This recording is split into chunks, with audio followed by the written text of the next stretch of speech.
Who truly cares when you're gone? Adesua, elegant and rich, owns luxury cars, real estate, and multiple businesses. She's admired by society, married to a successful man, and surrounded by family. Yet, in the silence of her mansion, she feels empty. Welcome to African Folktales by Muna, your gateway to infinite tales and stories. The sun shone through the giant glass windows of the Suwa estate, casting a golden glow over everything. It was a home of marble floors, velvet drapes, and chandeliers so grand they could rival royalty. But behind the beauty of the mansion lived a woman who, despite her wealth, felt deeply lonely. Adesua Okafor, a 40-year-old business mogul, was the woman everyone envied. With luxury cars parked in her garage, sprawling beach houses around the world, and a company that was one of the most powerful in the country, Adesua had everything, except one thing: love. She had spent years building her empire, hoping that success would bring genuine people into her life. Strange behaviors started to emerge. Her husband became secretive, her siblings kept asking about her assets, and her business partners were plotting behind her back. Adesua began to question everything. If I die today, would anyone cry out of love, or just to claim what I leave behind?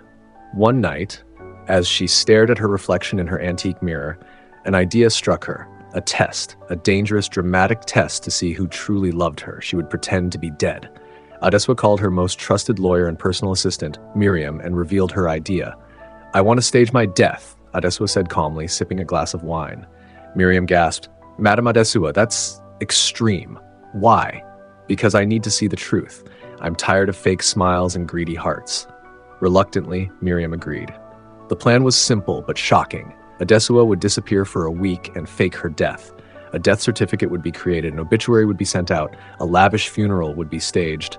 "Let's see who shows up and why," Adesua whispered. By morning, headlines flashed across media outlets. "Billionaire Adesua Okafor dies in sudden accident." Tributes flooded in, photos, condolences, but most of it felt hollow. The public mourned, or at least pretended to. Sympathy messages flooded in from politicians and celebrities. Meanwhile, Adesua hid in her private villa, watching everything unfold on screen.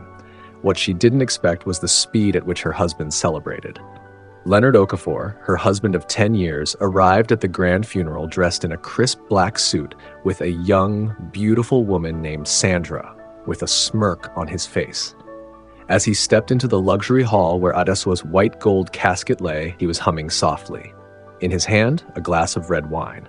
His eyes sparkled, not with tears, but with dollar signs. "She's finally gone," he muttered under his breath. "The company's mine now." Leonard made a few fake sobs for the cameras, then walked away to call his lawyer. "I want to remarry soon to someone younger. Adesua's chapter is closed." He quickly began making calls, discussing plans to remarry his young mistress, Sandra. But Adesua, lying inside the casket with her eyes half open, saw and heard it all. Before I continue, I would love to know where you are watching from. Next came her siblings, her younger brother, Daniel, and her older sister, Grace. They entered the hall in black outfits, looking mournful at first. But the moment they saw the coffin and realized Adesua was truly gone, they began to argue. "I want her Rolls Royce and the Dubai house." "You took her jewelry last time." "I deserve that beach house in Ghana," Grace snapped. "You? Please. I've always liked that beach mansion in Ghana." "I want the Bentley and Lekki house too," Daniel shot back. In front of the mourners, they began dividing Adesua's properties like a game of Monopoly while a body lay in state. Neither dropped a tear, neither even touched the casket. From inside, Adesua's fingers clenched under the silk. By midday, her business partners arrived. Instead of silence or grief, they came with excitement. "Her shares will be split now." "She's gone. The board is ours."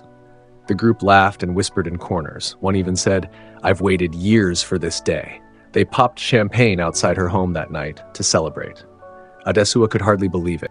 These were the people she had dined with, traveled with, fought for.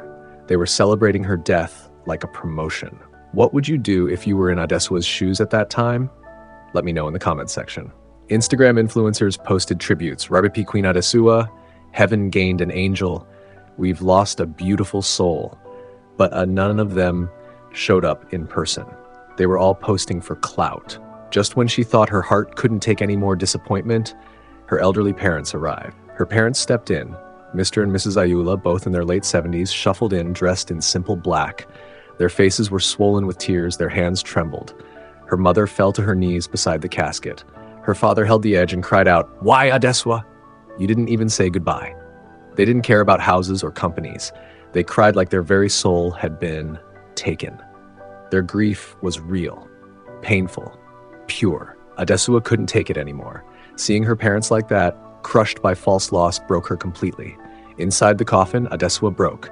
She whispered from inside the coffin, "Mama, Papa, I'm here." She slowly sat up. Gasps filled the hall. Panic erupted. Some screamed. Some ran. Leonard dropped his wine glass. Daniel fainted. "I'm alive," Adesua said, her voice shaking, "and now I know the truth." She turned to Leonard. "You smiled. You planned a new wife." To her siblings, "You fought over my things." To her business partners, "You vultures, all of you." Then her eyes softened as she looked at her parents. Only you loved me." The funeral hall turned into chaos. Guests screamed, reporters scrambled. Leonard stood frozen, lips trembling, his hands twitching as he realized his lies were now public. Adesua slowly stood out from the coffin, her elegant white gown glowing under the chandelier lights. "This was a test," she announced. "A test to see who truly loved me. I faked my death to reveal your true selves." One by one, everyone lowered their heads, ashamed, exposed. By evening, the news was everywhere. Adesua Okafor faked her death, husband and family exposed. Clips of Leonard grinning by the coffin and sleeping with his mistress in their matrimonial bed went viral. Social media exploded with rage and sympathy. Adesua's name trended worldwide, not for her wealth, but for her bold experiment in loyalty. People called her a genius. Others called her cruel.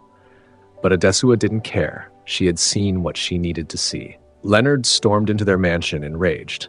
"You embarrassed me. You tricked everyone." Adesua remained calm. "I gave you everything, Leonard, and you were already planning to replace me. You only loved my money." Leonard tried to sweet-talk her, but Adesua had already prepared the divorce papers. "You're free now. Go marry someone younger, but not with my money." Grace and Daniel began fighting again, this time publicly. They accused each other of manipulation and greed. But Adesua had already cut them off. "I owe you nothing," she said in a press release. "If my death made you show your teeth, then I'm glad I died, even if it was fake." Their inheritance was gone. The estate lawyers confirmed it. Adesua returned to her company headquarters after a week. Some staff clapped. Others stayed quiet, knowing they had spoken badly during her death. Her leadership was stronger than ever, but she restructured the board. The disloyal partners were removed. "I'll rebuild my empire, but this time with people who stand with me in life, not death." One quiet afternoon, Adesua visited her parents. They were still shaken from the experience, but they were proud of her bravery. "I'm sorry I hurt you," Adesua said, holding her mother's hand. Her father smiled weakly. "You showed the world something most people never get to see, the truth. That love without conditions only comes from one place: family, true family." That night, Adesua stared at old photos, birthdays, anniversaries, hospital rooms. She remembered the moments she'd stood by Leonard during his surgery, the nights she sent her siblings money, the promotions she gave her partners. She cried, not because they betrayed her, but because she had once believed they loved her. More shocking stories surfaced. Videos of former friends mocking her death. Audio recordings of her cousins planning how to sell her jewelry. Old flames calling dibs on her penthouse. It all came out. Adesua realized something deeper. Death reveals more about the living than the dead. She emptied her mansion, moved to a simpler home near the hills. She donated many luxury items to charity. People called her crazy, but Adesua felt lighter than she ever had before. No more people pretending to care just to be near my money.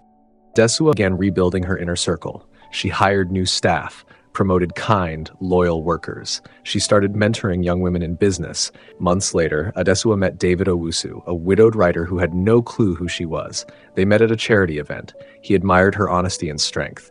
He didn't care about her wealth. He cared about her thoughts. They had tea under the stars and talked for hours.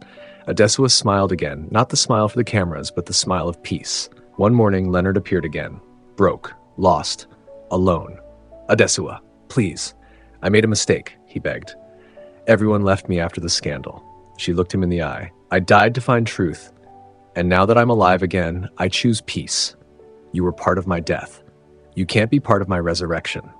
Adesua received a letter with no return address one morning. It simply read, "I once stood at your grave with a heart full of joy.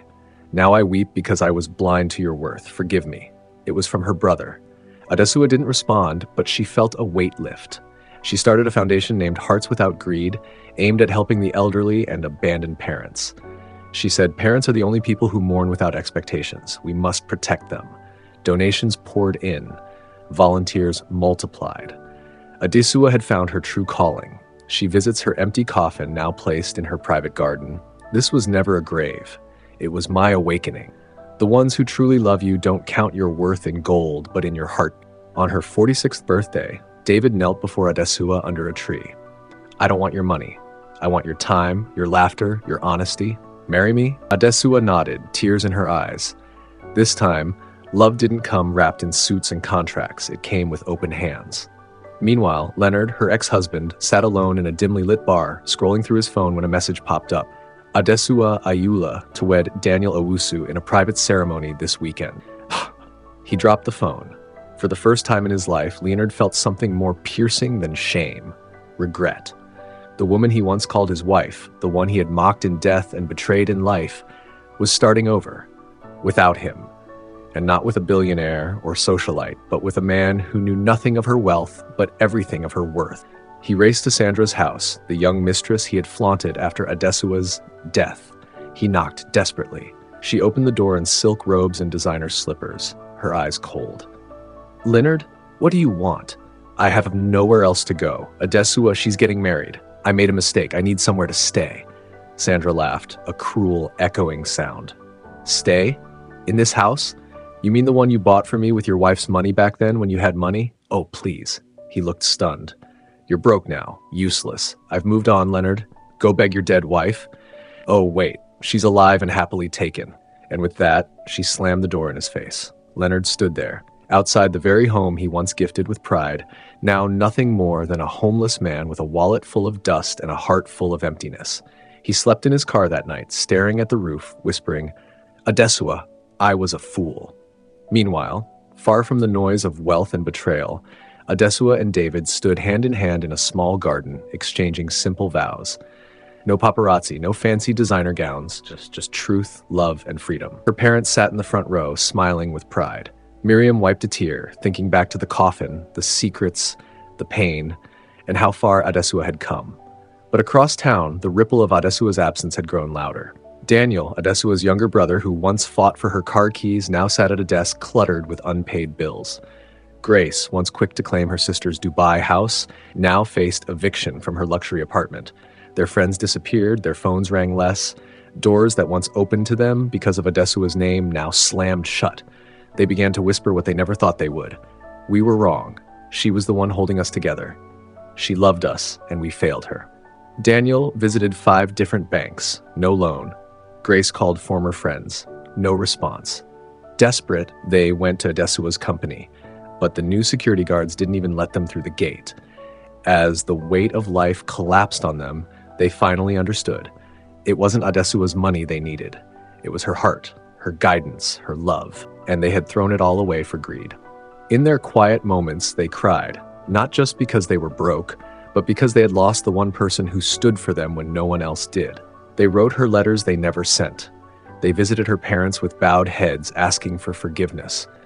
But Adesua had moved on, not with hatred, but with healing. She sent them a single note. You mistook my silence for weakness. You mistook my love for wealth, but now I know better. And I pray you find your own truth the way I found mine. This isn't revenge, it's rebirth. Years later, Adesua wrote her will, but this time it wasn't full of properties and possessions. It was filled with letters, one to each person she touched, helped, forgiven, or loved.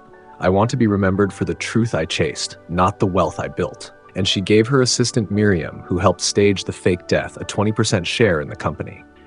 You believed in me, Adesua said, when everyone else just believed in what I had. Adesua sat by a lake with David beside her. The sun was setting, casting gold over the water. She opened her journal and wrote, I faked my death to know who truly cared. In the end, I didn't just lose people, I lost illusions. And what I found in their place was peace. Who truly cares when you're gone? The answer is simple. Those who truly care never wait for you to be gone. If you enjoyed this mysterious and dramatic story, don't forget to like, share, and subscribe for more thrilling African tales that keep you guessing till the end. Hit the bell icon so you never miss an episode, and tell us in the comments, what would you do if you were in Adesua's shoes? See you in the next story. Thank you all for watching and for your support.